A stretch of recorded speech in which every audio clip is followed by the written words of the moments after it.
Hello guys, তোমরা সবাই কেমন আছো? আশা করি অনেক ভালো আছো। আর আমি আজকে একটা ছোটোখাটো একটা ব্লগ নিয়ে তোমাদের সাথে হাজির হলাম।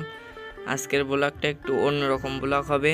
ওই যে ইটগুলো দেখছেন, ওই ইট দিয়ে আমাদের আর কি ঘরের কাজটা হচ্ছে। আমাদের ঘরের কাজটা ফুল কমপ্লিট হয়ে গেলে তাই আপনাদেরকে দেখানো হবে।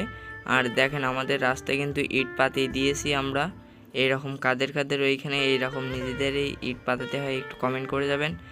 আর আজকের এই 300 টাকা নিয়ে আমি কোথায় যাব আপনারা একটু কমেন্ট করেন। দেখেন, আমার হাত থেকে আর কি 100 টাকা উড়ে গেল আপনাদেরকে দেখানোর জন্য। দেখেন কি পরিমাণ আজকের রোদ উঠেছে, ব্যাপক পরিমাণে রোদ উঠেছে আজকের। এরকম কাদের কাদের এদিকে এইরকম রোদ উঠেছে একটু কমেন্ট করে যাবে। আমি আজকের এতগুলো টাকা নিয়ে কোথায় যাচ্ছি আপনাদের আমার কাছে প্রশ্ন এইটাই নাকি? আমি আজকের এই 300 টাকা নিয়ে যাচ্ছি যে মোটরের পাইপ আছে সেই পাইপ কিনতে। আপনাদেরকে দেখাবো এই পাইপ দিয়ে কি করা হয়। আর এখানে রুটি আছে আর বদি আছে।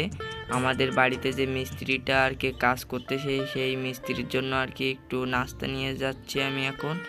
আর এইরকম কাদের কাদের নিয়ে যেতে হয় একটু কমেন্ট করবেন। আর আজকে ভিডিওটা এই পর্যন্ত। সবাই ভালো থাকবেন, সুস্থ থাকবেন। Bye bye.